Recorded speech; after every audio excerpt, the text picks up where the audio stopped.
ጤና ይስጥልኝ አድማጭ ተመልካቾቻችን ያላችሁበት እግዚአብሔር ሰላም ባላችሁ። እንደተለመደው የመጽሐፍ ቅዱስ ውይይታችንን ዛሬ እናቀርባለን።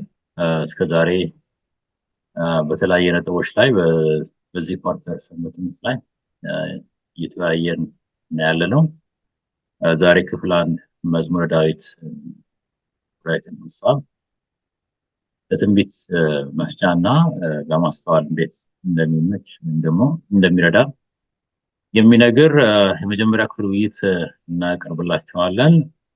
ጋር ይህንን ፕሮግራም ይዘን የቀረብነው ወንድም ኢሳያስ ብርሃኑ ነው። በተለያየ ነጥብ ላይ እናደርጋለን። ይሄ ፕሮግራም በረከት ለእናንተ ይሁንላችሁ እና ብዙ እውቀትንና እንዲሁም ደግሞ ጌታችን ኢየሱስ ክርስቶስ እስኪመጣ ድረስ ጸንታችሁ መቆም የምትችሉበትን እውነት በድንጋዩ ላይ የተመሰረተ ቤት እንድትሰሩና እንድትጸኑ ሊረዳቸው የሚችል እንዲሆን ተስፋ አደርጋለሁ። በጸሎት እንጀምራለን። ወንድም ኢሳያስ በጸሎት።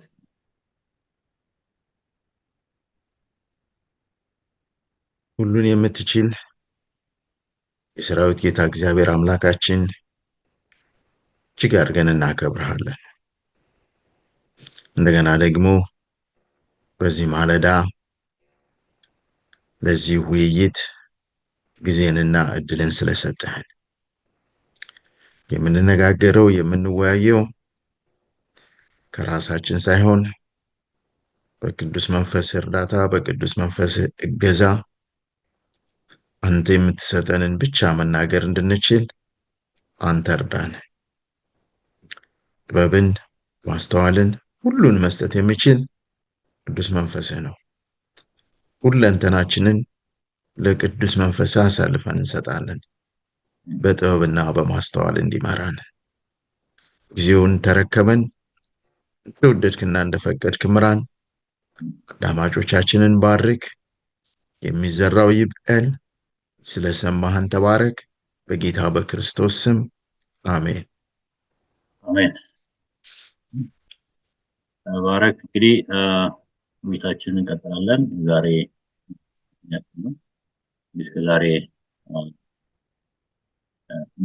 ምስሎች፣ ምሳሌዎች መጽሐፍ ቅዱስ ትንቢት ማግኛ መንገድ በሚል ነው እያጠናን ያለ ነው። ስለዚህ ዛሬ ምንጭ አንዳንድ ምሳሌ አባባሎች ከመዝሙረ ዳዊት በመረዳት የምናደርገው ውይይት ነው የሚሆነው። ይሄ እንግዲህ እንደነገርኳችሁ ክፍል 1 ነው። ክፍል 2 ደግሞ የሚቀጥለው ሳምንት ሌሎች ተወያዮች ይዘውላችሁ ይመጣሉ። እንግዲህ በዚህ ዘመን ብዙዎች ለመረዳት ይከብዳል ብለው የሚናገሩት መጽሐፍ የራእይን መጽሐፍ ነው። እግዚአብሔር ግን ገና በመጀመሪያው ላይ ራእይ ምዕራፍ 1 ላይ ይህንን መጽሐፍ የሚያነቡ የሚሰሙና የሚጠብቁት ብፁዓን ናቸው ተብሎ ተጻፈ። ስለዚህ እንድናነበው እንድንሰማውና እንድንጠብቅ ለመጠበቅ ደግሞ ማወቅ መረዳት ያስፈልጋል። ራእይ ምዕራፍ 14 ቁጥር 1 ላይ ከዚህ በኋላ አየሁ፣ እነሆ በጉ በጽዮን ተራራ ላይ ቆሞ ነበር። ከእርሱም ጋር የእርሱ ስምና የአባቱ ስም በግንባራቸው ላይ የተጻፈባቸው 144,000 ሰዎች ነበር። የእርሱ ስምና የእርሱ የሚለው የክርስቶስ ስም ነው፣ ወይም ደግሞ በጉ የተባለው ነው። ራእይ ምዕራፍ 5 ላይ የይሁዳ አንበሳ እንደታረደ በግ ሆኖ ያለ የሚናገረው እንግዲህ የሰባተኛ ቀን ዳግም ምጽአቱን በሰባተኛው ቀን የምናከብር ሰንበት ነው ብለን የምንጠብቅ እንዲሁም ደግሞ ክርስቶስ ኢየሱስ ደግሞ ዳግም ይመጣል ብለን የምንጠብቅ ክርስቲያኖች የራእይ መጽሐፍን ለመረዳት የብሉይ ኪዳን መጽሐፍትንም መረዳት እንደሚያስፈልግ እናምናለን ብቻ ሳይሆን እንጠቀም። በኢሳይያስ መጽሐፍ ላይ ጥቂት እዚህ ጥቂት እዚያ እግዚአብሔር ትእዛዝ እንደዚህ ነው ማለት የሚናገር አባባል አለና በየቦታ ያሉ ፍንጮችን ጥቅሶችን ታሪኮችን እያመጣን እየገጣጠምን ለመረዳት እንሞክራለን። ስለዚህ እነዚህ ሀሳቦች ከነዚህ ሀሳቦች ሀሳብ የሚሰጡ የራዕይን ሀሳብ ለመረዳት ከሚሰጡ መጽሐፍ መካከል እንግዲህ አንዱ ቅድም እንደጠቀስኩት የመዝሙረ ዳዊት መጽሐፍ ነው። ይህ መጽሐፍ በተለይ ደግሞ ራዕይ 14 ላይ ቅድም እንዳነበብኩት ካሉት አንጻር የምናያቸውን አዳዲስ ሀሳቦች ከተለያዩ የመዝሙር መጽሐፍት ምዕራፍ ላይ እያወዳደርን የሚጠቅሙን ሀሳቦችን የምንረዳበት ራዕይ መጽሐፍ በምሳሌዎች የተሞላ ነው። ማብራሪያውን ደግሞ እግዚአብሔር ቃል ከብሉይ ኪዳን እናገኛለን። ብዙ ሰዎች ብሉይ ኪዳን ያለፈ ነው አይጠቅመንም፣ አዲስ ኪዳን ብቻ ይበቃል የሚሉ ሰዎች ሊረዱት አይችሉም። ራዕይ መጽሐፍን ያለ ብሉይ ኪዳን ጌታችን ኢየሱስ ክርስቶስ በምድር በነበረ ጊዜ መጽሐፍትን ሁሉ መርምሩ ሲል አዲስ ኪዳን አለ። ኪዳን ለአዲስ ኪዳን መሰረት ነው። መሰረት የሌለው ቤት ደግሞ ፍራሽ ነው። መሰረት ያለ መሰረት ሰው ሊንቀሳቀስ የተካደ የተሻረ ነገር የለም። ፉልፊልመንትን ያገኘ ሊኖር ይችላል፣ ደግሞም አለ ፍጻሜ የተገኘበት ታሪክ የሆነ ግን ታሪኩን ደግሞ ልንማርበት የሚያስፈልጉ ነጥቦች አሉ። ስለዚህ ትላንት የተናገረ እግዚአብሔር ዛሬም ሕያው ነው። እኔ እግዚአብሔር አልለወጥም ይላል። ራዕይ ላይ ደግሞ ክርስቶስ ኢየሱስ ትላንትም ዛሬም ለዘላለሙ ሕያው ነው ስለሚል ወደኋላ መለስ ብለን በተለይ ደግሞ እንደ መጨረሻ ዘመን ህዝብ ከጥንት እስራኤላውያን ለጥንት እስራኤላውያን ከሰጠው ተመሳሳይ ኃላፊነት እንደሰጠን የነሱ በነሱ ውድቀት ከነሱ ውድቀት መማር አለብን፣ ከነሱ ጥንካሬ መማር አለብን። አንዳንድ አባባሎች ይላሉ ብልህ ሰው ከሌሎች ውድቀት ይማራል፣ ሞኝ ሰው ከራሱ። የጥንት እስራኤላውያን ወድቀዋል። ስለዚህ ከነሱ ውድቀት መማር ያስፈልጋል እንደ ብልህ ሰው ማለት ነው።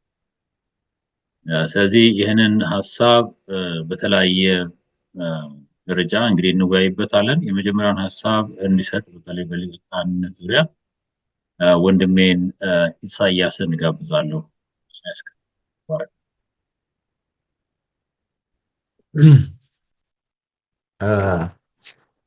እንግዲህ የመዝሙረ ዳዊት ውስጥ ክፍል 1 የሚል ነው ርዕሱ። ከዛ ውስጥ ደግሞ በተለይ ሰብታይትሉ ወይም ደግሞ ንዑስ ርዕሱ የሚለው ሊቀ ካህናችን የሚል ሀሳብን የያዘ ነው። ይህን ሊቀ ካህናችን የሚለውን ሀሳብ ስንወስድ በመቅደስ ዙሪያ ላይ ወዳሉ እውነቶች ይመራናል። ብዙ ጊዜ የመቅደስን ጉዳይ ስናጠና በደህንነታችን ዙሪያ ላይና ጽድቅ በእምነት ዙሪያ ላይ የሚያጠነጥን ነው። የመቅደሱ እውነት ያልያዘው የመጽሐፍ ቅዱስ ክፍል ከደህንነታችን ጋር የማይዛመድበት ክፍል አናገኝም። በሁሉም አቅጣጫ ጠቅለል ያለ የመጽሐፍ ቅዱስን ክፍል የያዘ የመማሪያ መጽሐፍ ነው ማለት እንችላለን።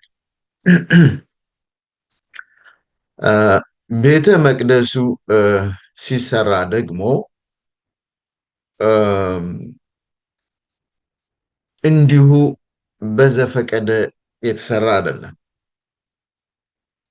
እግዚአብሔር ለሙሴ ትእዛዝ ሰጠው።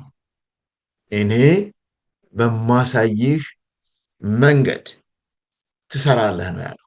ሙሴን እንደፈለግክ አድርገህ በራስህ ዲዛይን፣ በራስህ እቅድ፣ በራስህ ዓላማ ስራ አላለው።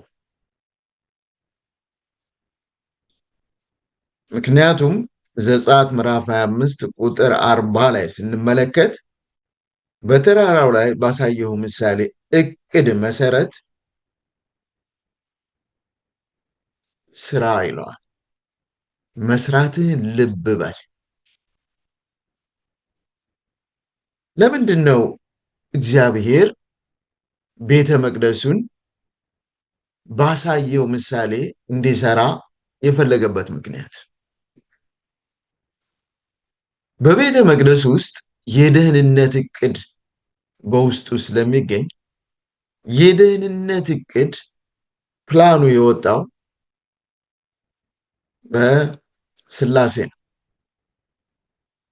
ስለዚህ ስላሴ ባወጣው እቅድ ውስጥ የሰው ልጅ ደህንነት በጠቅላላ የታቀፈ ስለሆነ በሙሴ አእምሮ የደህንነት እቅድ ሙሉ ለሙሉ መተግበር የማይችል ስለሆነ የመለኮታዊ አመራር ይሰጣል። በሚሰጥህ መለኮታዊ አመራር መሰረት ስራ ነው ለሙሴ የተሰጠው ትእዛዝ። በጣም የሚገርመው ነገር ይሄ የቤተ መቅደሱ እውነት በተለያዩ መጽሐፎች ላይ እናገኘዋለን። በራዕይ ላይ እናገኘዋለን፣ በብሉይ ኪዳን እናገኘዋለን፣ በዕብራውያን ላይ እናገኘዋለን።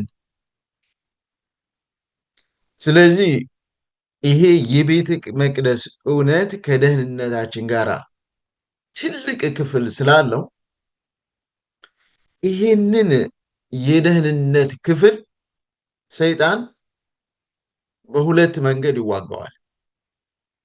አንደኛ ከደህንነታችን ጋር ህብረት የለውም፣ ብንተው ምን አለበት? ስለ ይሄ ቤተ መቅደስ የሚባል ትምህርት ቢቆምስ በሚል ጥያቄ።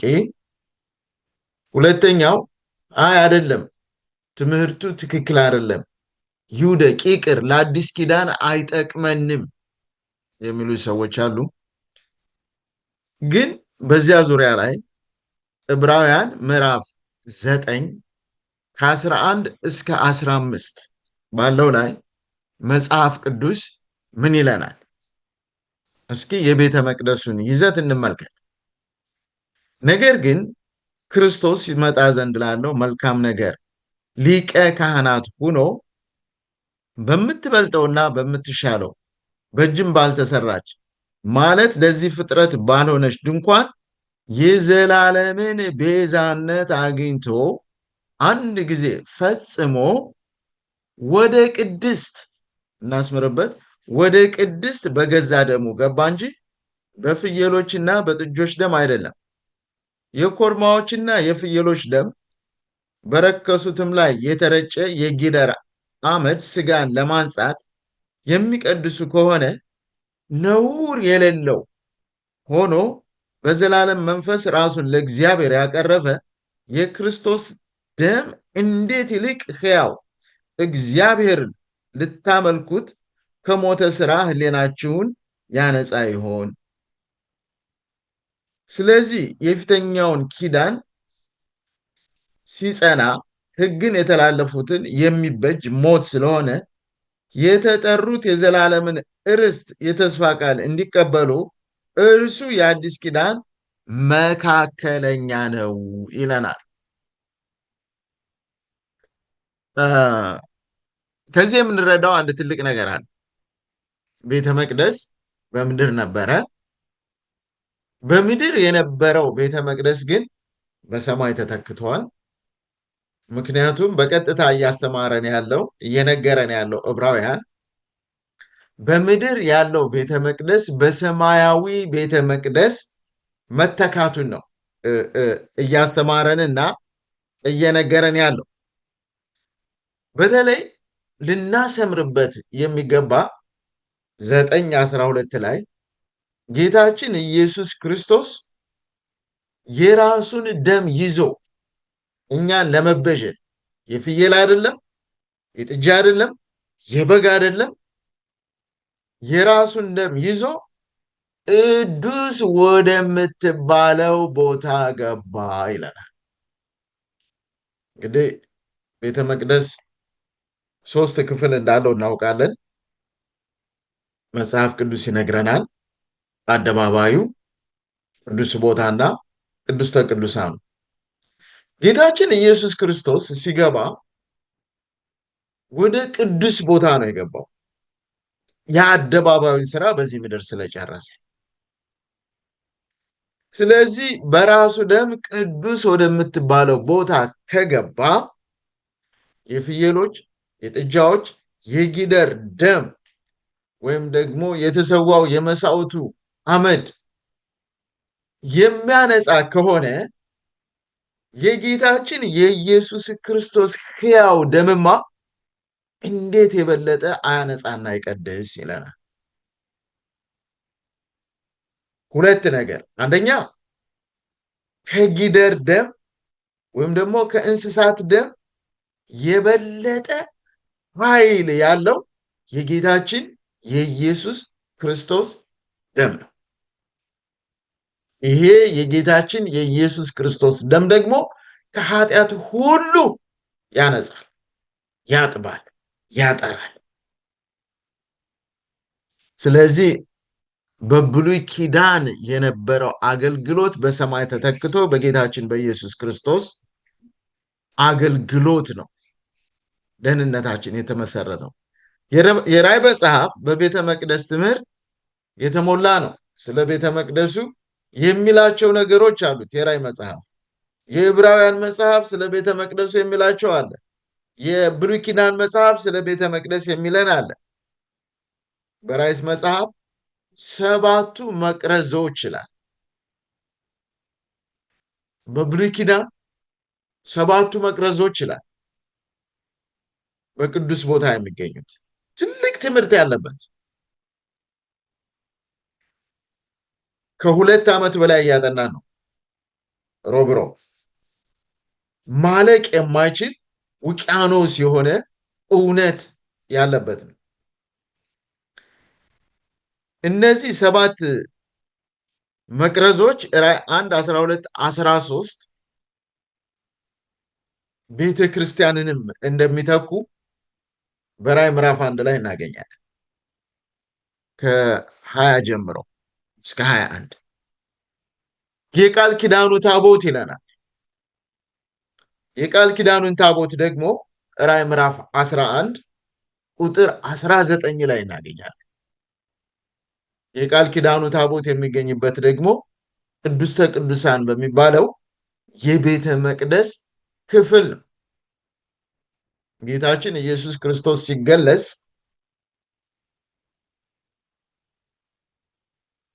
የምንመለከተው ሰማይ ሲከፈት መጀመሪያ የምናየው የቃል ኪዳኑን ታቦት ነው። ከራዕይ 11 19 ይነግረናል። የቃል ኪዳኑ ታቦት ታየ ይለናል። ዛሬ ስለ ቃል ኪዳኑ ታቦት ብዙ ይባላል። ኢትዮጵያውያን ታሪካችንን ከፍ ማድረግ ስንፈልግ ተደብቆ አክሱም ጽዮን ይገኛል እንላለን። አይደለም። በምድር ያለው የመቅደስ አገልግሎት የለም፣ አክትሟል፣ በሰማይ ተተክቷል። ስለዚህ የቃል ኪዳኑ ታቦት ተብሎ በምድር ይጠራ የነበረው የት እንዳለ አናውቅ፣ አገልግሎትም የለውም። አሁን በሰማይ ስለተተካ ሌሎች የመጽሐፍ ቅዱስ ማብራሪያዎች ካልተጨመሩ በራዕይ ዮሐንስ ላይ ብቻ ተመርኩዘን ስለ ቃል ኪዳኑ ታቦት ወይም ደግሞ ስለ እነዚህ መቅረዞች ብቻውን ማወቅ አንችልም። ነገር ግን ይሄን ለማብራራት በዚች በአጭር ጊዜና በትንሽ ጊዜ ውስጥ የማንጨርሰው የአዲስ ኪዳንም የብሉይ ኪዳንም መጽሐፍት ተጨምረው በቤተ መቅደስ ውስጥ ያለውን ትልቅ እውነት ግሩም አድርገው ይገልጻሉ። አንደኛ ቆሮንቶስ 10:11 እነዚህ ሁሉ የተጻፉልን ደግሞ ይላል ለእኛ ትምህርት እንዲሆኑን ነው የተጻፉልን። እግዚአብሔር የቤተ መቅደስን እውነት ለሕዝቡ ስለሰጠ እግዚአብሔርን በጣም አድርጌ አመሰግናለሁ። ምክንያቱም በቤተ መቅደስ ውስጥ ያለው እውነት አስገራሚ የሆነ እውነት ስለሆነ ሰዎች የማስተማሪያ መሳሪያ ሰርተው መምህር የሆኑ ዶክተር ፍስሐ ቃል መምህር የሆኑ ሰዎች ተማሪዎቻቸው እንዲከታተሏቸው ከፈለጉ የመርጃ መሳሪያ ይሰራሉ። ጽድቅ በእምነትን ጉዞውን የደህንነትን ጉዞ ጠቅለል አድርገን እንድንረዳ የተሰጠን ትልቁ የመርጃ መሳሪያ ቤተ መቅደስ ነው። የተጻፈው ሁሉ ለእኛ ስለተጻፈ በዚያ እንማራለን። በመዝሙረ ዳዊትም ስለ ቤተ መቅደስ ብዙ ተብለው እናገኛለን። አቤቱ መንገድ በቤተ መቅደስ ነው 77:13 ራዕይ 121:1 ከቤተ መቅደሱ ጋር በማወዳደር ወደ እግዚአብሔር ቤት እንሂድ ሲሉኝ ደስ አለኝ። ቤተ መቅደሱ በነገራችን ላይ ትልቁ ሚስጥሩ የእግዚአብሔርን ሕዝብ ከኃጢአት ማንጻት የሚለውን እቅድ የያዘ ስለሆነ ዙሮ ተዟዙሮ በግራም ብንወስደው በቀኝም ብንወስደው የእግዚአብሔርን ሕዝብ ከኃጢአት ነፃ ማውጣትን የሚያስተምር ትምህርት ነው። በዚህ ዘመን ደግሞ የእግዚአብሔር ሕዝብ ብለን የምንጠራው በቤተ ክርስቲያን ውስጥ ያሉ ወንድሞችና እህቶች ናቸው። ስለዚህ በቤተ መቅደስ የኃጢአት መንጻት፣ የኃጢአት መጥራት ያንን ሁሉ ስንጠቅስ ዋናው ትልቁ ቁም ነገር የሰው ልጆች ከኃጢአት መንጻት። እንዲያውም የቤተ መቅደሱ መንጻት የሚገርመው ነገር የእግዚአብሔር ማደሪያ ስለሆነው ስለ ቅዱሱ ሕዝቡ የሚያሳይና የሚያመላክት። ስለዚህ የቤተ መቅደሱ ትምህርት እናንተ የእግዚአብሔር ቤተ መቅደስ ናችሁ በማለት እኛ የእግዚአብሔር ማደሪያዎች መሆናችንን የሚያሳይ ነው። መቅደሶቹ እኛ መሆናችን የሚያሳይ ነው። የቤተ መቅደሱ ትምህርት ዙሮ ተዟዙሮ በግራም ብሎ በቀኝ የእግዚአብሔር ሕዝብ ማደሪያው መሆኑንና የእግዚአብሔር ሕዝብ ቤተ መቅደሱ መሆኑን የሚያሳይ ነው። ስለዚህ ቤተ መቅደስ የእግዚአብሔር ትንሹ የማስተማሪያ መጽሐፍ ትልቁ የማስተማሪያ መጽሐፍ ብለን ብንወስደው በጣም የተሻለ ትርጓሜ ያለው ብዬ አስባለሁ። ስለዚህ ሊቀ ካህናችን ክርስቶስ ኢየሱስ ደግሞ በቤተ መቅደሱ ሆኖ እያገለገለን ነው ያለው። የደህንነት ስራ በቤተ መቅደሱ እየተከናወነ ነው ያለው። እግዚአብሔር ይስጥልኝ፣ ጨርሻለሁ። እሺ፣ አመሰግናለሁ። እንግዲህ ትልቁ የእግዚአብሔር የማዳን እቅድ በቤተ መቅደስ ውስጥ እንደተገለጸ ይህም መዝሙረ ዳዊት ሀሳቦች በማስተያየት እያየን ያለ ነው። አድማጭ ተመልካቾቻችን እንግዲህ በራዕይ ምዕራፍ 14 ላይ በጽዮን ተራራ የሚል ሀሳብ ነው እንግዲህ ደቂቃዎች ናቸው። ከዚህ በኋላ አየሁ፣ እነሆ በጉ በጽዮን ተራራ ላይ ቆሞ ነበር፣ ከእርሱም ጋር የእርሱ ስምና የአባቱ ስም በግንባራቸው ላይ የተጻፈባቸው 144,000 ሰዎች ነበር። ይሄ በጣም ኢምፕሬሲቭ ነው። በተለይ በጣም የሚገርም ነው። ራዕይ 14 ከ1 እስከ 5 ያለውን ሀሳብ ታነቡት ምን አይነት ሰዎች እንደሆኑ የሚናገር ነው። ወደ በኋላ እናነበዋለን። በጉ የት ቆሞ ነበር የሚለው በጽዮን ተራራ ነው። ጽዮን ተራራ የሚባለው በጥንታዊቷ ኢየሩሳሌም በስተ ምዕራብ በኩል የሚገኝ ተራራ እንደሆነ እንዲሁም ደግሞ በእስራኤል የአምልኮ ስርዓት ውስጥ የቤተ መቅደሱ ስራ ቦታ እንዲሁም የተደረገ ነው። ጥንት ሞሪያ ተራራ ይባል ነበር። ከዛም የጽዮን ተራራ በመባል መታወቅ ጀመረ። ስለዚህ እግዚአብሔር በመካከላቸው አድር ዘንድ ቤተ መቅደስን ስሩልኝ ባለው መሰረት ያንን ሲያደርግ እናያለን። ስለዚህ ይሄንን ቋንቋ ይብን ሲቀይር አናይም በራዕይ ምዕራፍ ሀሳብ ላይ። ስለዚህ ሰዎች እግዚአብሔር በተቀደሰው ተራራ ላይ እንዳለ ተራራ ከፍታን ነው። ከፍታ ዶሚናንስን ወይም ደግሞ ማሸነፍን የበላይነትን ለማሳየት የሚጠቅስ አበባ ነው። ይህን ተመሳሳይ ሀሳብ መዝሙረ ዳዊት ምዕራፍ 15 እና ምዕራፍ 14 ምዕራፍ 24 ላይ በሚገርም አገላለጽ ይገልጻል። ለምሳሌ በመዝሙረ ዳዊት ምዕራፍ 15 ቁጥር 1 እና 2 ላይ አቤቱ በድንኳን ውስጥ ማን ያድራል? በተቀደሰውም ተራራ ማን ይኖራል? ጥያቄ ነው የሚጠይቀው። ማብራሪያም ይሰጣል። ዝቅ ብለን ስናነብ ማብራሪያ አለ። በተቀደሰው ተራራ ላይ ማን ሊቆም እንደሚችል መዝሙር 24 ቁጥር 3ም ተመሳሳይ ወደ እግዚአብሔር ተራራ ማን ይወጣል? በቅድስናውስ ስፍራ ማን ይቆማል? ምክንያቱም ኢሳያስ 33 ላይ ደስ ስናነብ እግዚአብሔር የሚባል እሳት ነው። እዛ ቦታ ላይም ማን ከሚባል እሳት ጋር መኖር ይችላል በማለት ነው። ጥያቄ ይጠይቃል፣ ግን መልስ አለው። እዛ ቦታ ላይ መልስ አለው። እንግዲህ በራእይ ምዕራፍ 14 ከቁጥር 1 እስከ 5 ሄደን ስናነብ እነዚህ 144 ሺዎች ምን አይነት ሰዎች እንደሆኑ ከአፋቸው ውሸት ያልተገኘ ከሴቶች ጋር ያልረከሱ እያለ በጣም የሚገርም ስብዕና ያላቸው ሰዎች እንደሆኑ ይናገራል። እነዚህ ከበጉ ጋር በተራራ ላይ ቆሙ። አሁን እዚህ ጋር ዳዊት ማን ይቆማል ብሎ ጠይቀ። ራእይ ላይ ደግሞ የሚቆሙ እንዳሉ፣ የሚቆሙ ደግሞ ማናቸው አለ? በአፋቸው ውሸት ያልተገኘ። ለምሳሌ ሐሳቡን ከራእይ ምዕራፍ 14 ላይ ሄደን ብናነበው ሙሉውን መረዳት ልናገኝ እንችላለን። ምናልባት ብዙዎቻችን ጥያቄ ኖር ይችላል። እነሆ አየሁ በጉ በጽዮን ተራራ ላይ ቆሞ ነበር፣ ከእርሱም ጋር ስሙና የአባቱ ስም በግንባራቸው የተጻፈላቸው 144 ሺህ ነበሩ። አሁን ዳዊት ማን ይቆማል ብሎ ጠይቀው ነው። እንደ ብዙ ውሃም ድምፅና እንደ ታላቅ ነጎድጓድ ድምፅ ያለ ከሰማይ ድምፅን ሰማሁ። ደርዳሪዎችም በገና እንደሚደርድሩ ያለ ድምፅ ሰማሁ። በዙፋኑ ፊት በአራቱም እንስሶችና ሽማግሌዎች ፊት አዲስ ቅኔ ዘመሩ። ከምድርም ከተዋጁት ከ144 ሺህ በቀር ያን ቅኔ ሊማር ለማንም አልተቻለም። ከሴቶች ጋር ያልረከሱ እነዚህ ናቸው፣ ድንግሎች ናቸው። በጉ ወደሚሄድበት የሚከተሉት እነዚህ ናቸው። ለእግዚአብሔርና ለበጉ በኩራት እንዲሆኑ ከሰዎች የተዋጁ እነዚህ ናቸው። በአፋቸውም ውሸት አልተገኘም፣ ነውር የለባቸው። ማን ሊቆም ይችላል ለሚለው ራእይ ሐሳብ ይሰጣል። ዳዊትም ይነግራል። ለምሳሌ መዝሙረ ዳዊት ምዕራፍ 15 ቁጥር 2 ላይ በቅንነት የሚሄድ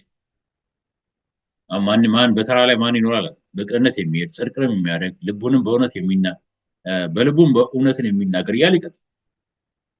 ምዕራፍ 24 ቁጥር 4 ደግሞ እጆቹ የነጹ ልቡም ንጹህ የሆነ ነፍሱን ለከንቱ ያላነሳ ለባልንጀራውም በሽንገላ ያልማለ እያለ ምን አይነት ባህሪ እንዲኖራቸው እንደሚችል ይናገራል። እንግዲህ ጥያቄው እንግዲያውስ ማን በዚህ በተቀደሰ ተራራ ላይ ማን ሊቆም ይችላል? ምክንያቱም እነዚህ ሰዎች ኃጢአት ያልሰሩ እንደሆነ ነው የሚናገረው። አንደኛ ዮሐንስ ላይ ምዕራፍ 1 ቁጥር 8 ኃጢአት የለብንም ብንል ራሳችን እናስታለን፣ እውነትም በእኛ ውስጥ የሆነ ነገር አለ። ይህ ሟች የሆነ ስጋ ኃጢአትን ለመስራት የሚዳዳው ኢቭን የኃጢአተኝነቱን ጥልቀት ራሱ ለመግለጽ ዳዊት በእናቴ ሆድ ሳለሁ እናቴ በኃጢአት ጸነሰችኝ በማለት ነው። ጥልቀቱ የኃጢአት ጥልቀቱን ለመናገር ነው። እንግዲህ በራእይ ምዕራፍ 14 ላይ ለዳዊት መልስ የሰጠ እንደሆነ ለምሳሌ ምዕራፍ 4 ምዕራፍ 21ም ማን ሊቆም ይችላል ብሎ ጠይቆ እነዚህ ናቸው ብሎ ከተናገረ በኋላ ምዕራፍ 14 ራእይ ደግሞ 144 ሺዎች ከበጉ ጋር በዛ ተራራ ላይ ይቆማሉ። በኩራት ናቸው። እነዛ ሳምፕል ናቸው እንጂ የዳኑ ሁሉም ማለት አይደለም። የዳኑት አላፋት ቁጥር ያላቸው እንደሆነ እዚሁ ራእይ መጽሐፍ ላይ ይነግራል። እንግዲህ በጽዮን ተራራ ላይ እግዚአብሔር አምላክ መኖሪያውን ስላደረገ እኛም በክርስቶስ ኢየሱስ ደም ከተዋጀን ከነጻን በኋላ በጉን የመከተል ክርስቶስን ወደ መምሰል እድገት ማድረግ እርሱ ወደሚሄድበት መሄድ። እንግዲህ ወንድሞች ሆይ ዕብራውያን ምዕራፍ 10 እንግዲህ ወንድሞች ሆይ በኢየሱስ ደም ወደ ቅድስተ ቅዱሳን ለመግባት ድፍረት አግኝተናል። ይኸውም በመጋረጃው ማለት በስጋው በኩል በከፈተልን አዲስና ሕያው መንገድ ነው ማለት አዲሱ እንደኛ ትርጉም ወደ ቅድስት የሚለው ግን ሆሊስት ስለሚል ችግር የለውም። እና በክርስቶስ ኢየሱስ በአሁኑ ሰዓት ወንድሜ ኢሳያስ እንደተናገረው በታቦቱ በሰማይ እና በዛ በታቦቱ ቦታ ላይ የመጨረሻውን የክህነትና የምልጃ ስራ እየፈጸመ ያለበት ነው። እና እነዚህ ያ ሁሉ የሚደረገው ለምንድን ነው? እኛን ኃጢአት ለማንጻት እኛም ደግሞ ከእግዚአብሔር ጋር ተጣልተን የነበርነው በስጋው በኩል ስለታረቀ የመቅረብ ድፍረት ስላለን በእግዚአብሔር ፊት እንድንገኝ እንድንችል ምን አይነት ሰው ምን አይነት ባህሪ ምን አይነት አቋም ምን አይነት ልብ ሊኖር እንደሚችል የመዝሙር ዳዊትም ሐሳብ የራእይ መጽሐፍም ተመጋግበው ይነግሩናል። ስለዚህ ፍንጮች አሉ ማለት ነው። ራእይ መጽሐፍን ለመተርጎም መዝሙር ዳዊትም ፍንጭ ይሰጠናል። ይህን ሐሳብ ላቁምና ወደ ኢሳይያስ ወደ አንተ ልምጣና የሚቀጥለው ሐሳብ ሕግ በልባችን ውስጥ የሚል ነውና በዚህ ጉዳይ ላይ ያለን ሐሳብ አጠራለሁ። ተባረክ። ሕግ በልባችን ውስጥ የሚለውን ስንመለከት ዶክተር ፍስሐ መነሻ ካደረገው ከ144 ሺህ ጀምረን ነው የምንሄደው። እነዚህ በ144 ሺህ ላይ በግንባራቸው ላይ የተጻፈ ነገር አለ። በግንባራቸው ላይ የተጻፈው ምንድን ነው? አንደኛ የአባቴ ስም ይላል፣ የእግዚአብሔር አብ ስም ማለት ነው። ሁለተኛ የክርስቶስ ኢየሱስ የራሱ ስም ማለት ነው። ሶስተኛ አዲሲቱ ኢየሩሳሌም፣ የአዲሲቱ ኢየሩሳሌም ስም። ራእይ በተለይ ምዕራፍ 3 ቁጥር 12ን ሄደን ስናነብ ድል የነሳው በአምላኬ መቅደስ አምድ እንዲሆን አደርገዋለሁ፣ ወደፊትም ከዚያ ከቶ አይወጣም። የአምላኬን ስምና የአምላኬን ከተማ ስም ማለትም ከሰማይ ከአምላኬ ዘንድ የምትወርደውን አዲሲቷን ኢየሩሳሌምን አዲሱንም ስሜን በእርሱ ላይ እጽፋለሁ። ስለዚህ ሶስት ነገሮች በክርስቲያኖች ላይ በግንባራቸው ላይ የሚጻፉ ነገሮች አሉ። አንደኛው የአብ ስም ነው። ሁለተኛው ክርስቶስ ነው። ሶስተኛው የአዲሱ ኢየሩሳሌም ነው። መቼም በዚህ ምድር ምን ትጠላለህ ብላችሁ ብትጠይቁኝ ታቱ እጠላለሁ። ሰማይ ስንሄድ የእግዚአብሔር አምላካችን ስም በታቱ አይደለም ግንባራችን ላይ የሚጻፈው፣ ወይም ደግሞ የክርስቶስ ስም ወይም የአዲስቷ ኢየሩሳሌም ከተማ ስም በታቱ አይደለም ግንባራችን ላይ የሚጻፈው። በግንባር ላይ መጻፍ ማለት የባህሪ መገለጫ። ስለዚህ የእግዚአብሔር ስም በግንባራችን ተጻፈ ማለት የእግዚአብሔርን ባህሪ እንላበሳለን ማለት ነው። እንደ እግዚአብሔር ኦምኒፕሬዘንት ኦምኒፐሸንት ያን እንሆናለን ማለት አይደለም። ግን በባህሪ ደረጃ ኃጢአትን በመጥላት ደረጃ ኃጢአትን በማሸነፍ ደረጃ እግዚአብሔር የሚወደውን የሚፈልገውን አይነት ባህሪ የእሱን ባህሪ ወደ መምሰል ደረጃ እንሻገራለን። ምንም ጥያቄ በሌለው መልክ ኢትዮጵያውያን ብዙ ጊዜ አንድ ሰው በጣም ጥሩ ሰው ከሆነ ስምን መልአክ ያወጣዋል ይላሉ። ስሙ ደግሞ ያልሆነ ከሆነ ድሮም ሲያዩት ያላማረ ሲበሉት አይጥምም፣ ሲያዩት ያላማረ ሲበሉት ያቅራል። እንደዚህ አይነት ትችቶች ይተቻሉ። ነገር ግን ትልቁ ነገር የምንወስደው ነጥብ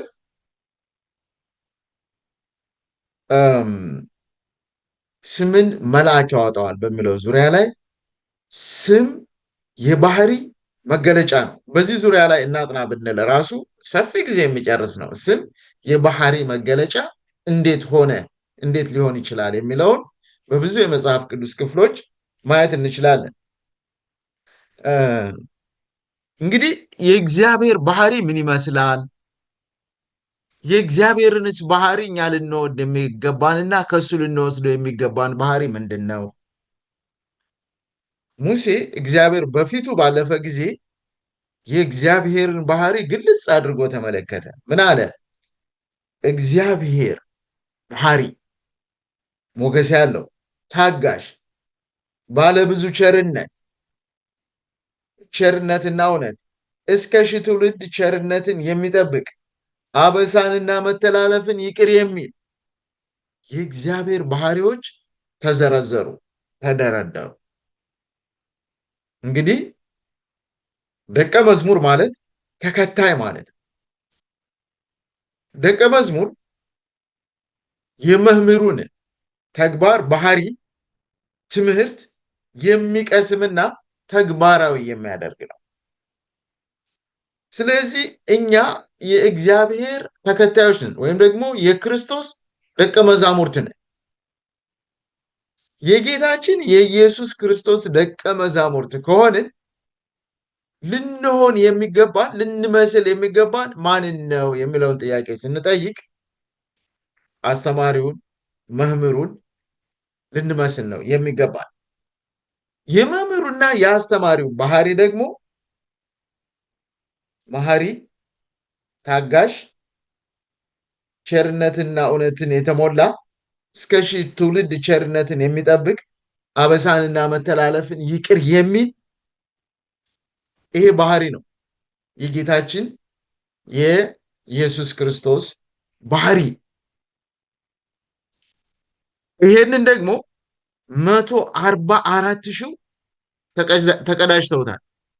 ቅድም ዶክተር ፍስሐ ያነበባቸው። እውነቱን ለመናገር በተለይ የመጨረሻውን ተጋድሎ የሚዘጉ የእግዚአብሔር ሰዎች ይህንን ወደ መምሰል ደረጃ ያደጉ ሊሆን ይገባል። ጢሞቴዎስም ይነግረናል አይደል? ክርስቶስን እየመሰሉ ሊኖሩ የሚወዱ ሁሉ ነው አይደል የሚለው። ክርስቶስ ኢየሱስን እየመሰሉ ሊኖሩ የሚወዱ ሁሉ። ስለዚህ ጥሪያችን የተጠራንለት ጥሪ ክርስቶስ ኢየሱስን ወደ መምሰል ልናድግ የሚገባን ጥሪ ነው የተጠራ። ባህሪውን እንድንወስድ ስሙ በግንባራቸው ይጻፋል። የአብ ስም በግንባራችን ይጻፋል። አብን ወደ መምሰል ባህሪ፣ ክርስቶስን ወደ መምሰል ባህሪ፣ ኃጢአትን ወደ መጥላት ባህሪ፣ ኃጢአትን ወደ መገላገል ባህሪ፣ ኃጢአትን ወደ መተው ባህሪ። ከኃጢአት ጋር ተቆራኝተን መኖር አንችል። ስለዚህ እግዚአብሔርን እወደዋለሁ እያለ ትእዛዙን የማይጠብቅ እርሱ ሐሰተኛ ነው። ወደ ክርስቶስ ልናድግ ይገባል። መዝሙረ ዳዊት 119 ቁጥር 55 አቤቱ በሌሊት ስምህን አስባለሁ፣ ሕግህንም ጠበቁ፣ ትእዛዝህንም ፈልጌያለሁና ይህች ሆነችልኝ። የእግዚአብሔርን ስም አስባለሁ። ይሄ ነው በግንባራችን መጻፍ ማለት። የእግዚአብሔርን ስም በሌትም በቀንም እናስባለን። የእግዚአብሔርን ስም በሌትም በቀንም ስናስብ የሱ ባህሪ የኛ ባህሪ የሆነ ይመጣል። ሕጉን በሌትም በቀንም ስናስብ የእግዚአብሔር ባህሪ የኛ ባህሪ የሆነ ይመጣል። ሕጉ በቀጥታ የእግዚአብሔር የባህሪው መገለጫ ነው። የእግዚአብሔር የባህሪው መገለጫ ከሆነ የእግዚአብሔር ስም በግንባራቸው ይጻፋል ከተባለ የእግዚአብሔር የባህሪው መገለጫ የሆነው ሕጉ በልባችን ውስጥ ይሆናል፣ ይጻፋል። ያኔ ክርስቶስን ወደ መምሰል ደረጃ አደግን ማለት ነው። ብዙ ጊዜ ሰዎች እግዚአብሔር ብርሃንን የተሞላ አምላክ፣ የሚያንጸባርቅ አምላክ፣ ሊደፈር የማይችል አምላክ ብለው ይጠራሉ። እውነት ነው፣ እንደዛ አይነት አምላክ ነው። ነገር ግን ከዚያ በላይ ልናስተውለው የሚገባን የባህሪው ነጸብራቅ፣ የባህሪው መገለጫ ስሙ ስለሆነ፣ ሕጉ ስለሆነ የባህሪው ነጸብራቅ፣ የባህሪው መገለጫ የሆነውን በልባችን ልንጽፍ፣ ልንታተምበት፣ በግንባራችን ሊጻፍ ይገባል፣ ልናስበው ይገባል ሌሊትና ቀን። ለዚህ ነው ኢሳይያስ ምዕራፍ 8 ቁጥር 16 ሕጌን በደቀ መዛሙርቴ አትም ተብሎ የተጻፈው።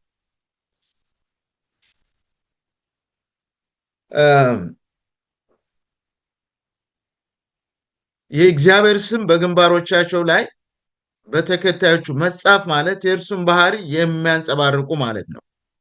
የእግዚአብሔር ስም በግንባራችን ሲጻፍ በዚህ ምድራዊ ህይወታችን የእርሱን ፍቅር እናንጸባርቃለን። በምድራዊ ህይወታችን ሰማይ ከመሄዳችን በፊት የእግዚአብሔርን ባህሪ ማንጸባረቅ እንጀምራለን።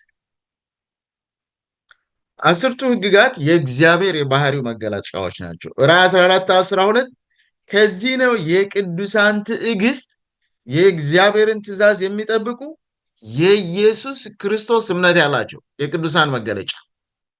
አንደኛ ትዕግስታቸው የኢየሱስ ትዕግስት ነው። ሁለተኛ የእግዚአብሔርን ትእዛዝ የሚጠብቁ ናቸው። ሶስተኛ ክርስቶስን በማመን የሚጸኑ ናቸው። ይሄ ነው ክርስቶስን ወደ መምሰል ባህሪ መሻገር ማለት። በትዕግስት እሱን መምሰል፣ ትእዛዛቱን በመጠበቅ እርሱን መምሰል፣ እርሱን በማመን እስከ መጨረሻ መጽናት። የእግዚአብሔር ስም ወይም ደግሞ የጌታችን የኢየሱስ ክርስቶስ ስም ወይም ደግሞ የአዲሲቷ ኢየሩሳሌም ስም በግንባራችን ተጻፈ የሚለው ከዚህ ነጥብ ላይ ስንደርስ ነው። የሕጉ ባህሪ የእግዚአብሔር መገለጫ እንደሆነ ሁሉ የቅዱሳኑም መገለጫቸው ያ ይሆናል። እንግዲህ ነው እግዚአብሔርን መምሰል ማለት። መጨረሻም ዕብራውያን 10:16 እናይና እናቆማለን። ከዚያም በኋላ ከእነርሱ ጋር የምገባው ኪዳኔ ይህ ነው ይላል ጌታ፣ ሕጌን በልቦናቸው አኖራለሁ፣ በአእምሯቸውም እጽፈዋለሁ፣ ደግሞም ኃጢአታቸውን አመፃቸውን ከእንግዲህ አላስብም ይላል።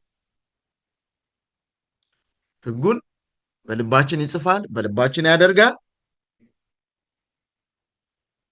ኃጢአታቸውን ደግሜ አላስብም። ምክንያቱም ሕጉ በልባችን ከተጻፈ የኃጢአት ይቅርታን ያለፈውን የኃጢአት ይቅርታን ካገኘን እግዚአብሔር ባለፈው ያገኘነውን የኃጢአት ይቅርታ በሙሉ የሚቆጥር አምላክ አይደለም። ይቅር ተብለሃል ነው፣ ይቅር ተብለሃል። ይህ የእግዚአብሔር ስም የባህሪው መገለጫ የሆነው ሕጉ በዚህ መልኩ በልባችን ሊጻፍ ይገባል። ሌሊትና ቀን ልናስበው ይገባል። ያ ማለት የአዲሲቷ ኢየሩሳሌም የእግዚአብሔር አብ ስም የጌታችን የኢየሱስ ክርስቶስ አዲሱ ስሙ በግንባራችን ላይ መጻፍ ማለት ያ ነው። የጌታችን የኢየሱስ ክርስቶስ አዲስ ስም የቱ ነው? ቃል ስጋ ሆነ ነው። ስጋ ለብሶ አሸነፈ፣ ድል አደረገ። ቃል ስጋ ለብሶ ድል ካደረገ ካሸነፈ፣ እኛም ስጋ የለበስን እርሱ የሄደበትን መንገድ መሄድ ማለት ማሸነፍ መቻል ማለት እርሱ የኖረውን ሕይወት መኖር ማለት ሕጉ በግንባራችን መጻፍ ማለት የእግዚአብሔር ስም የአብ ስም የወልድ ስም እና የአዲሲቷ ኢየሩሳሌም ስም በግንባራችን መጻፍ ማለት ነው። ጌታ ይባርካችሁ። ጨርሻለሁ። እሺ፣ አመሰግናለሁ። ተባረክ። የሚቀጥለው ሀሳብ አሁንም የራዕይ 14ን ቁንጽል ሀሳብ ለመረዳት ወደ መዝሙረ ዳዊት መጽሐፍ ምዕራፍ 5 ላይ አቤቱ ቃሌን አድምጥ የሚለው የዳዊት ጸሎት አንዳንድ ሀሳቦችን ከራዕይ ጋር ከራዕይ 14 ጋር እንዳወዳድረው ወይም ደግሞ ከራዕይ መጽሐፍ ጋር ጀራሊ እንድናወዳድረው እድል ይሰጠናል። ለምሳሌ ቁጥር 4 ላይ አንተ በደልን የማትወድድ አምላክ ነህና ክፉ ካንተ ጋር አያድርም። ክፉ ካንተ ጋር አያድርም። ክፉ ማለት ክፉ ማንኛውም በሰው ላይ ክፉ ሊያመጣ የሚችል ነውና ለምሳሌ ራዕይ ምዕራፍ 21 ቁጥር 3 ላይ ታላቅ ድምፅ ከሰማይ እነሆ የእግዚአብሔር ድንኳን በሰዎች መካከል ከእነርሱም ጋር ያድራል፣ እነርሱም ሕዝቡ ይሆናሉ፣ እግዚአብሔርም እርሱ ራሱ ከእነርሱ ጋር ሆኖ አምላካቸው ይሆናል፣ እንባዎቹንም ሁሉ ከዓይኖቻቸው ያብሳል፣ ሞትም ከእንግዲህ ወዲህ አይሆንም እያለ ይቀጥላል። ያያቸው ክፉ በደል የማትወድ አምላክ ነህ፣ ክፉ ከአንተ ጋር ያለው። ስለዚህ ክፋት አይኖርም ማለት ነው። ጌታችን አምላካችን ማደሪያውን በሰው መካከል በሚያደርግበት በአዲስቷ ኢየሩሳሌም ዋና ከተማነት አንጻር ክፉ እንዴት በመካከላችን ሊያድር እንደማይችል ክፋት እንዴት ሊወገድ እንደሚችል ዳዊት መጽሐፍም ይነግራል፣ ራዕይ መጽሐፍም ይነግራል። ለምሳሌም አሁንም ድጋሚ እዛው መዝሙረ ዳዊት ምዕራፍ 5 ላይ ቁጥር 7 እኔ ግን በምሕረት ብዛት ወደ ቤትህ እገባለሁ አንተን በመፍራት ወደ ቅድስና መቅደስ እሰግዳለሁ። የራዕይ ምዕራፍ 14 ላይ የሶስት መልአክ መልእክቶች አለ። እነዛ የሶስቱ መልአክ መልእክቶች መካከል አንደኛው እግዚአብሔርን ፍሩ የሚል ነው። ቁጥር 6 ጀምሮ በምድርም ለሚኖሩ ለሕዝብም ለነገድም ለቋንቋም ለወገንም ሁሉ ይሰብክ ዘንድ የዘላለም ወንጌል ያለው ሌላ መልአክ ከሰማይ መካከል ሲበራ አየሁ። በታላቅ ድምፅም የፍርዱ ሰዓት ደርሷልና እግዚአብሔርን ፍሩ፣ ክብርንም ስጡት፣ ሰማይንና ምድርም የባህርንም የውሃ ምንጮችንም ለሰራው ስገዱለት አለ። ዳዊት ሲናገር ምዕራፍ 5 ላይ እኔ በምሕረት ብዛት ወደ ቤት እገባለሁ አንተን በመፍራት ወደ ቅድስና መቅደስ እግዚአብሔርን የሚሰግዱ በእውነትና መንፈስ ሲሰግዱ ከክፋት ይርቃሉ፣ እውነትን ይይዛሉ። እግዚአብሔር ሁሉ ነገር ገልጦ የሚያይ አምላክ ነውና አንዳፈረውም። አንዳንድ ብዙ በእግዚአብሔር ስም የሚነገርና የሚቸረቸርበት ዘመን ላይ ነው ያለነው። እግዚአብሔር የክርስቶስ ኢየሱስ አገልጋዮች ነን በማለት የብዙዎችን ገንዘብ የሚዘርፉ አገልጋዮች ያሉበት ነው። እነሱን አገልግሎት አለ እያለ ያለው በእውነት በየቤታችን ባለን የአምልኮ ስፍራ በእግዚአብሔር ፊት ስንቀርብ በንስሐ በይቅርታ በአዲስ ልብ ማችን ኢሳያስ ሕጌን በልቦናቸው የሚለውን ሐሳብ ሲያብራራ ነበር። በአዲስ ልብ በአዲስ ባህሪ በአዲስ ማንነት እንድንቀርብ ሌላኛው ያሳይናል። ስለዚህ ራዕይ ምዕራፍ 14 ቁጥር 7 እግዚአብሔርን ፍሩ ከምስሉት ምክንያቱም የፍርዱ ሰዓት ደርሷል የሚለው በእግዚአብሔር ፊት ስንቀርብ በአዲስ ማንነት በተለወጠ ማንነት በንስሐ መሆን አለበት። በተጨማሪም ራዕይ ምዕራፍ 14 የተዋጁ ወገኖች ካፋቸው ምንም አይነት ውሸት እንደሌለ ቅድም ራዕይ ምዕራፍ 14ን ቁጥር 5 ላይ አንብበናል። በተለይ 144 ሺዎቹ ምን አይነት እንደሆኑ አዲስ ልብ ያላቸው እነዚህ ወገኖች በንግግራቸውም በምግባራቸውም እግዚአብሔርን ጻድቅ ባህሪ ወይም ጽድቅ ባህሪ የሚያንጸባርቁ ናቸው። ምክንያቱም የበጉና የአባቱ ስም ተጽፎባቸው ስም እንደገለጸው አሁንም ባህሪ ነው። ምክንያቱም እግዚአብሔር ስሙን ዘጸአት 44 ላይ ሲያውጅ ስሙን አውጃለሁ ብሎ ባህሪውን ነው ሲያውጅ የምናየው። ምዕራፍ 22 ራዕይ ላይም ስሙ በግንባሮቻቸው ላይ አሉና ፊቱን ያያሉ። እግዚአብሔር ፊት ማን ይቆማል የሚለው ማን ነው? እግዚአብሔር ባህሪ እግዚአብሔር ማንነት በልቦናቸው ያለ ባህሪያቸው ክርስቶስን ይመስል ልጁ በብዙ ወንድሞች መካከል በኩር ይሆን ዘንድ አስቀድሞ ያወቃቸው የልጁን መልክ እንዲመስሉ አስቀድሞ ወስነው የልጁን መልክ በሮሜ ምዕራፍ 8 ቁጥር 20። ስለዚህ እነዚህ ሐሳቦች የተያዙ ሆነው እናገኛለን። እግዚአብሔር ሕዝቦች የመጨረሻውን ማለቴ ይቅርታ ንግግራቸው ጻድቅ እንደሆነ ራዕይ ምዕራፍ 14 ሲነግረን መዝሙር 5 ቁጥር 9 ላይም በአፋቸው እውነት የለምና ልባቸውም ከንቱ ነው፣ ጉሮሯቸው የተከፈተ መቃብር ነው፣ ምላሳቸው ይሸነግላሉ። ምን አይነት ናቸው እነዚህ? የእግዚአብሔር ጠላቶች ናቸው። የእግዚአብሔር ወዳጆች ደግሞ ምን አይነት ናቸው? በአፋቸው ውሸት የማይገኝ። እዚህ የራዕይ መጽሐፍ ለመረዳት የመዝሙር መጽሐፍ እንዴት እየረዳን እንዳለ እንመለከታለን። በመጨረሻውም ራዕይ ምዕራፍ 14 ቁጥር 7 ላይ በታላቅ ድምጽ ነው ይህ አዋጅ ይህ ንግግር የሚደረገው።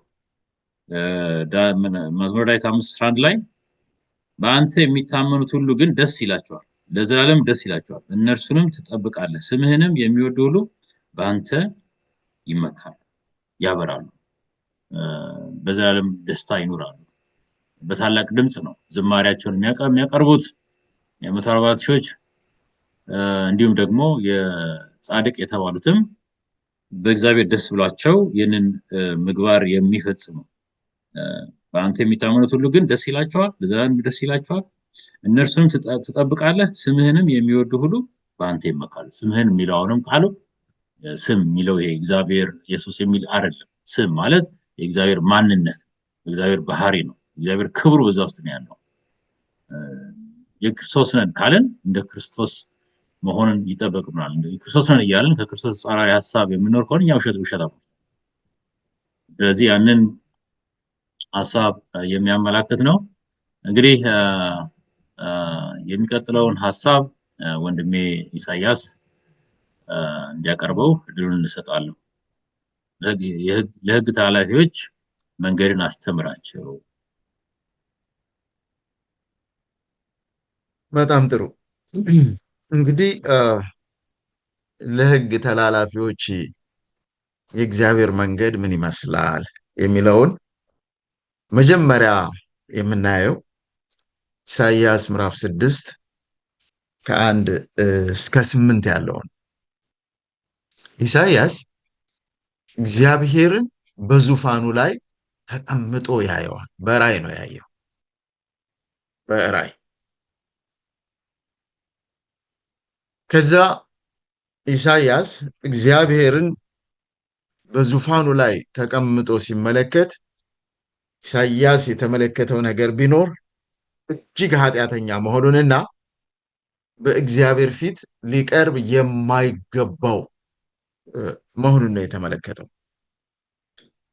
ብዙ ጊዜ በጽድቃችን የምንመካ ሰዎች፣ ስለ ራሳችን መልካምነት የምናወራ ሰዎች በእግዚአብሔር ፊት ቀርበን ስንመዘን የኢሳይያስ አይነት ሰዎች ሆነን ነው የምንገኘው። ኢሳይያስ ራሱን በተመለከተ ጊዜ ኃጢአቱን ሁሉ ባየ ጊዜ ወየው ጠፋው የሚል ስሜት ነው በውስጡ የተሰማው። ኢሳይያስ መጥፋቱ ሲሰማው ከመሰዊያው ፍም ተወስዶ ከንፈሩ ተነክቶ ኃጢአት ቀረችልህ ነው የተባለው። ለምን ይሆን ከመሰዊያው ፍም የተወሰደው? ለምን ከሌላ ቦታ አልሄድም? ለምን ከሌላ ቦታ አልመጣም? የኃጢአት መንጻት የምናገኘው ጌታችን ኢየሱስ ክርስቶስ በከፈለልን መስዋዕትነት። ከዚያ በኋላ ኃጢአትህ ቀረችልህ፣ ኃጢአትህ ነጻች የሚለውን ቃል ኢሳይያስ ሰማ። ኃጢአቱ እንግዲህ ኃጢአት ማለት መጥፋት ማለት ነው። የኃጢአት ዋጋው ሞት ነው።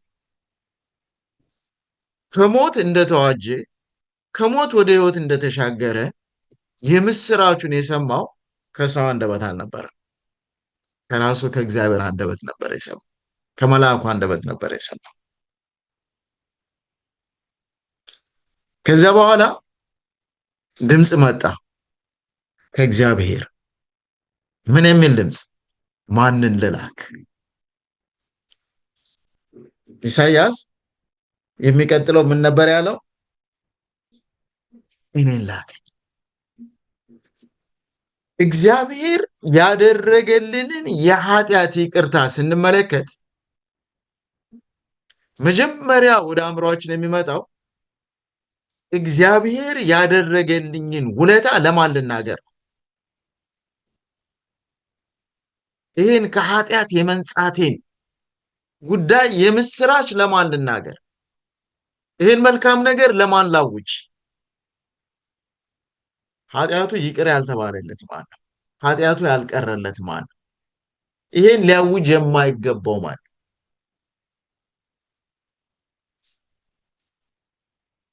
እኛም በደላችን ይቅር የተባለልን ሰዎች ስለሆንን በእግዚአብሔር ጥሪ ተጠርተናል። እግዚአብሔር በዚህ ጊዜ የወደቀችውን ዓለም የሚጠራው ጥሪ ኃጢአት ቀረልህ ወደ እኔ ና የሚል ጥሪ ነው። ይሄ ጥሪ ደግሞ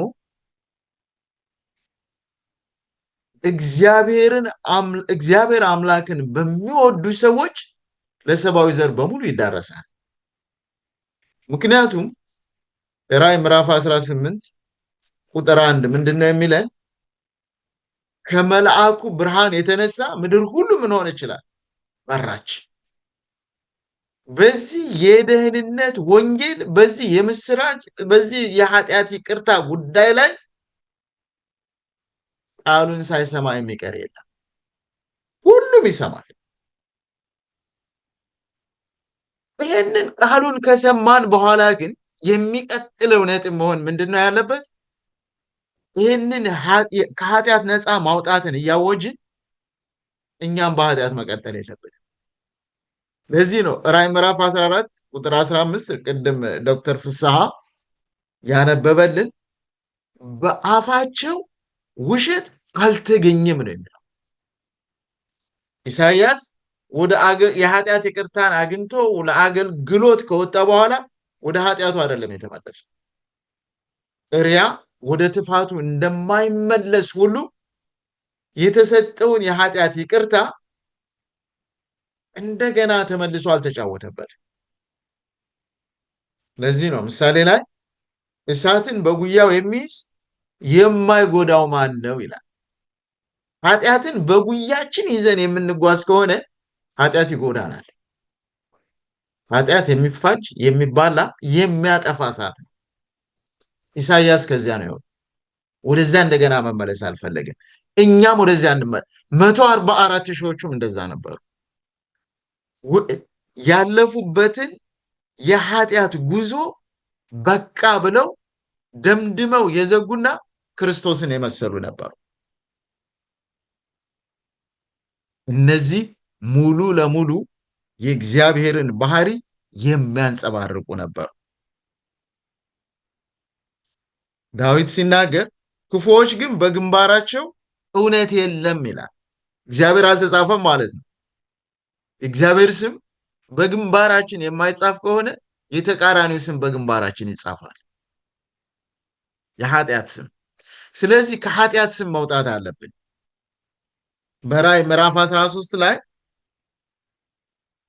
ስግደት የሚለው ቃል 6 ጊዜ ተጽፎ እናገኛለን። የሶስቱ መልአክ መልእክት ቅድም ዶክተር ፍስሐ እንደተናገረው ሊነገር የሚገባው መልእክት ነው። ከኃጢአት ነፃ የምንወጣበት መልእክት። ብዙዎቻችን በዚህ ጉዳይ ላይ ልንናገረው አንፈልግም።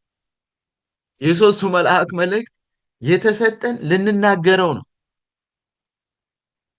አንደኛ የመጀመሪያው መልአክ መልእክት እግዚአብሔርን ፍሩ፣ ክብርን ስጡት፣ ምስጋናን ስጡት፣ የሚፈርድበት ጊዜ መጥቷል፣ ሰማይን፣ ባህርን፣ ምድርን፣ የብስን የፈጠረ እርሱ ነው የሚል ስለ እግዚአብሔር የፈጣሪነት ባህሪና ስለ ፍርዱ የሚናገር ነው።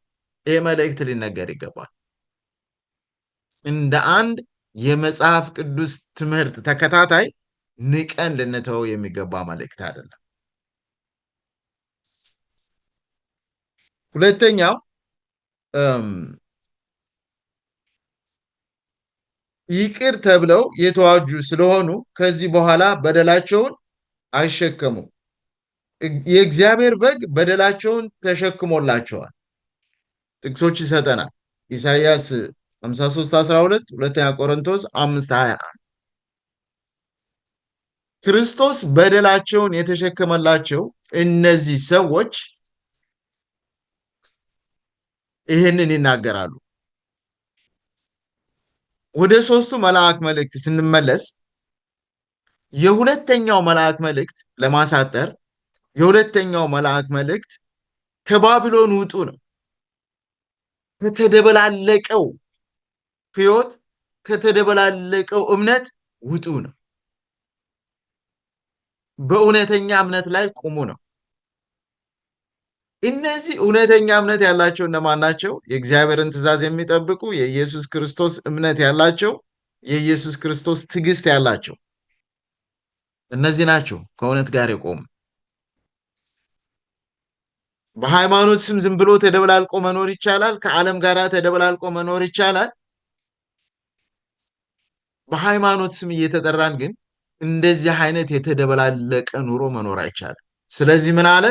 የሁለተኛው መልአክ መልእክት ከባቢሎን ውጡ፣ መውጣት ያስፈልጋቸዋል። የሶስተኛው መልአክ መልእክት ደግሞ ምን የሚል ነው?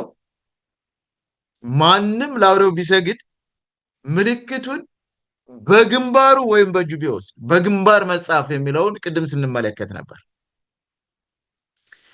የእግዚአብሔር እውነት በላያችን በግንባራችን ላይ ይጻፋል፣ በእጃችን ላይ ይጻፋል። ምልክቱን በእጃችን ወይም በግንባራችን ልንወስድ አይገባም። የአውሬውን ምልክት። የአውሬው ምልክት ምንድን ነው? የእግዚአብሔርን ትእዛዝ የሚሽር ነው። የእግዚአብሔርን ትእዛዝ የሚቃወም ነው። የእግዚአብሔር ትእዛዝ ደግሞ 10 ናቸው። ከ10ሩ አንዱንም መጣል አንችል። እግዚአብሔር የሰጠን ከኃጢአት ነፃ የወጣ ህዝብ፣ ቅድም ዶክተር ፍስሐ እንዳለው በልባችን መጻፍ ማለት ህጉ በልባችን መቀመጥ ማለት የሚሻር የሚጣል የሚወድቅ ነው ማለት አይደለም። 10ቱ ህግጋት ዘላለማዊ ናቸው። ብዙ ጊዜ አንድ ቃል ልበልና ብዙ ማለት ስለምንችል በዚህ ዙሪያ ላይ አንድ ቃል ብቻ ብዬ ላቁም። ከጊዜ ሁኔታ ብዙ ጊዜ ደስ የሚለን ነገር አለ። በቃ የዳነው በጸጋ ነው፣ የዳነው በጸጋ ነው። በትክክል የዳነው በጸጋ ነው። በጸጋ የዳኑት ሰዎች ግን ወደ እርኩሰት አይሄዱ። ወደ እርኩሰት አለመሄድ ማለት ደግሞ የእግዚአብሔርን ህግ መታዘዝ ማለት። ለዚህ ነው ሮሜ 3:31 ላይ በእምነት ድነናል ሲል ከቆየ በኋላ ሮሜ 3:31 ላይ እንግዲህ በእምነት ህግን እንሽራለንን? አይደለም ህግን እናጸናለን እንጂ ብሎ የተናገረበት ምክንያት እምነት ህግን የሚጥል ጉዳይ አይደለም። እምነት ህግን የሚያገል ጉዳይ አይደለም። በጸጋ መዳን ህግን የመጣል ጉዳይ አይደለም። ኢሳይያስ ኃጢአቱ ከታጠበለት በኋላ ወደ ኃጢአቱ መመለስ እንዳልፈለገ ሁሉ ህጉን በልባችን ጽፈን እንሄዳለን። ስለዚህ የሶስተኛው መልአክ መልእክት ምልክቱን በእጃችን ወይም በግንባራችን መቀበል ማለት የእግዚአብሔርን ህግጋት ተጻሮ መሄድ፣ ተቃውሞ መሄድ ማለት ነው፣ ሰንበትን ጨምሮ። ያኔ ምልክቱ የተቃራኒው የሰይጣን ምልክት፣ የአውሬው ምልክት በግንባራችን ወይም በእጃችን ይጻፋል። ስለዚህ እነዚህ የሶስቱ መልአክ መልእክቶች ሊነገሩ የሚገባቸው ሊነገሩ የሚገባቸው ሊጣሉ የማይገባቸው ቃሎች ናቸው። አጠንክረን ልንይዛቸው የሚገባ። ስለዚህ በዚህ አሁን ባጠናነው ጥናት ላይ እግዚአብሔርን እየመሰሉ ሊኖሩ የሚወዱ ሁሉ ተብሎ የተጻፈላቸው ይሄ የሶስቱ መልአክ መልእክት መሰረታቸው ነው። በመሰረታችን ላይ እንጽና። የሰጠንን ብርሃን እናብራ። እኛ ባናበራ እግዚአብሔር የሚያበሩ አሉት። በምድር ሁሉ በራ ስለተባለ ለሁሉም ጆሮ ይደርሳል። እግዚአብሔር የተመሰገነ ይሁን። 144,000 ይታወጃሉ፣ ሰማይም እንሄዳለን። የዚያ ክፍል እንድንሆን እግዚአብሔር ይርዳል። አሜን። ታንኪዩ። ተባረክ። ያስ እንግዲህ አድማጭ ተመልካቾቻችን የዛሬውን መዝሙረ ዳዊትን እንደ ህግነት ራዕይን ለመረዳት የሚያስችል ሀሳቦችን እንዴት ማየት እንደምንችል የሚያስችል አነስ ያለ ውይይት አድርገናል። ከዚህ በተጨማሪ ደግሞ ራሳችሁና በመመራመር በመጸለይ ብዙ እውነት እንደምታገኙ ተስፋ እናደርጋለን። እንግዲህ የበረከት እንዲሆንላችሁ ትምህርት ነው። በጸሎት የፕሮግራም ጌታዊ እናመሰግናለን። አስጀምረህ ስላስጨረስከን ደግሞ ይህ እውነት ለብዙዎች የሚደርስና ብዙዎችን ለሰኞች በረከትን ፈውስን የሚልክ ይሆን ዘንድ እንጸልያለን። እኛም በተናገርነው መኖር እንድንችል ዳግም በፊት እስክንገናኝ እምነትና ምሕረት ይብዛልን በጌታ በኢየሱስ ክርስቶስ አሜን።